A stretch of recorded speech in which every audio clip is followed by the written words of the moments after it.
نحمده ونصلي على رسوله الكريم وعلى آله وأصحابه أجمعين أما بعد۔ محترم سامعین، سن 2023 ہمارے ہاتھوں سے نکل رہا ہے۔ 365 دن ہم اپنی موت اور قبر کے مزید نزدیک ہو چکے ہیں۔ ہر انسان دنیا میں متعین اور محدود وقت، گھنٹے اور دن لے کر آتا ہے۔ ہر گزرنے والا سیکنڈ اور گھنٹہ اور دن اس کو قبر اور موت کے مزید نزدیک کر رہا ہوتا ہے۔ پورا سال گزر گیا، 365 دن ہم اپنی موت اور قبر کے مزید نزدیک ہو گئے۔ یہ موقع خوش ہونے کا، ناچنے کا، نیو ایئر نائٹ منانے کا نہیں ہے، بلکہ یہ موقع ہے اپنا احتساب کرنے کا، اپنا محاسبہ کرنے کا۔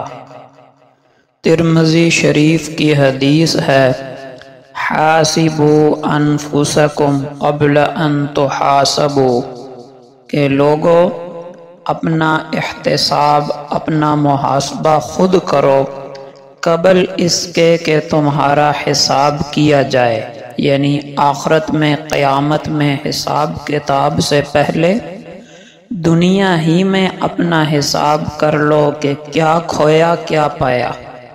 ہم غور کریں کہ 365 دن گزر گئے، میں 365 دن پہلے کہاں کھڑا تھا اور آج کہاں کھڑا ہوں، یعنی اپنی آخرت کے اعتبار سے، ایمان کے اعتبار سے۔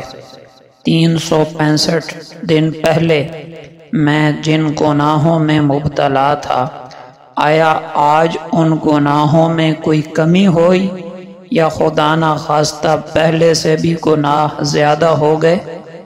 پورا سال گزر گیا، میں نے پورا سال روزانہ 5 نمازیں پڑھی یا خدا نخواستہ نمازیں ضائع ہوتی رہیں؟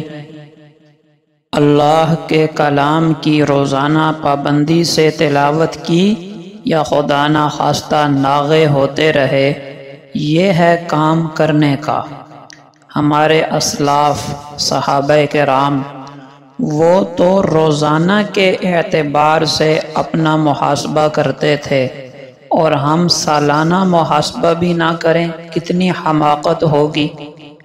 سیدنا عبداللہ ابن مسعود رضی اللہ تعالی عنہ فرمایا کرتے تھے کہ میں کسی چیز پر اتنا نادم اور شرمندہ نہیں ہوتا جتنا کہ میں اس دن کے گزرنے پر نادم اور شرمندہ ہوتا ہوں کہ جس کا سورج غروب ہو گیا۔ میرا ایک دن کم ہو گیا، لیکن اس میں میرے عمل میں اضافہ نہ ہو سکا۔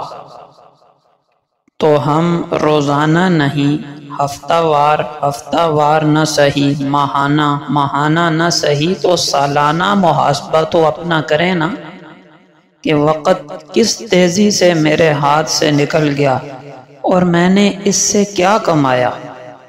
دیکھیے، ہاتھ سے گئی ہوئی دولت واپس آ سکتی ہے، محنت سے دوبارہ دولت حاصل کی جا سکتی ہے، بلکہ پہلے سے کئی گنا زیادہ بھی دولت کمائی جا سکتی ہے، لیکن گزرا ہوا وقت ایک سیکنڈ بھی دنیا جہان کے خزانے خرچ کر کے بھی واپس نہیں آ سکتا، جو مرضی کر لیا جائے۔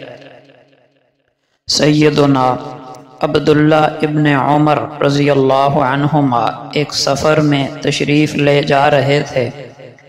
رستے میں کسی قبر کے پاس سے گزر ہوا تو سواری سے اترے اور سائیڈ پہ کھڑے ہو کر نماز پڑھی، 2 رکعت نفل ادا کیے اور دوبارہ سواری پر سوار ہو گئے۔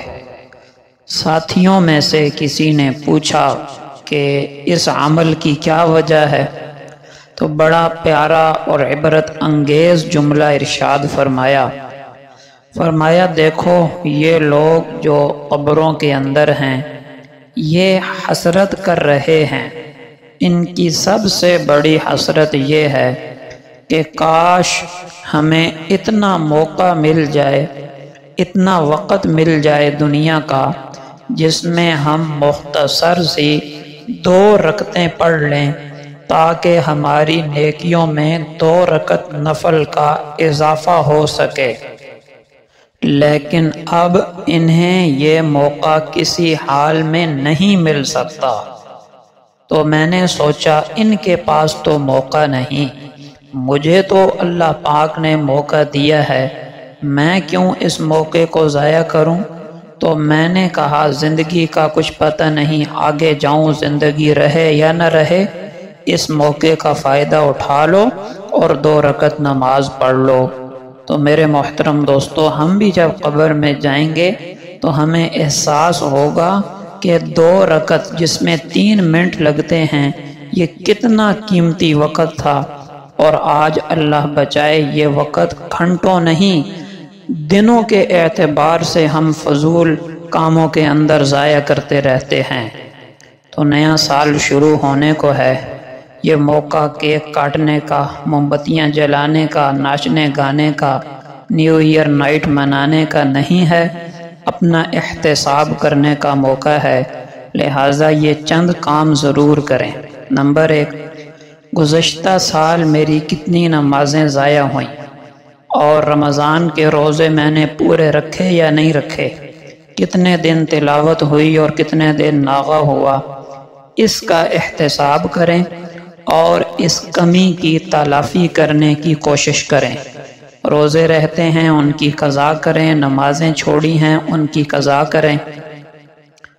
کتنا میں نے حقوق العباد ضائع کیے، کسی کا حق دبایا، کسی کی غیبت کی، ان کا حق ادا کرنے کی کوشش کریں اور ان سے معافی تلافی کرانے کی کوشش کریں۔ دوسرا کام یہ کریں کہ آئندہ کے لیے عزم کریں کہ انشاءاللہ جو کمیاں کوتاہیاں اس سال ہوئی ہیں، آنے والے سال انشاءاللہ میں ان کوتاہیوں اور غلطیوں سے بچوں گا، یہ عزم کریں۔ اور تیسرے نمبر پر اللہ سے دعا بھی کریں کہ اے اللہ گزشتہ سال کی کمیاں کوتاہیاں معاف بھی فرما، مجھے ان کی تلافی کا طریقہ بھی سمجھا، اور اے اللہ میرے آنے والے سال کو گزشتہ سال سے ہر اعتبار سے، نیکی کے اعتبار سے، ایمان اور دینداری کے اعتبار سے بہتر بنا۔ یہ ہے کرنے کا کام۔ اللہ جل شانہ سے دعا ہے کہ گزشتہ سال کی کمیاں کوتاہیاں معاف فرمائے، ان کی تلافی کی توفیق عطا فرمائے، اور آنے والا سال اللہ میرے لیے، آپ کے لیے، ہر مسلمان کے لیے رحمتوں اور برکتوں کا ذریعہ بنائے۔ وما علینا الا البلاغ۔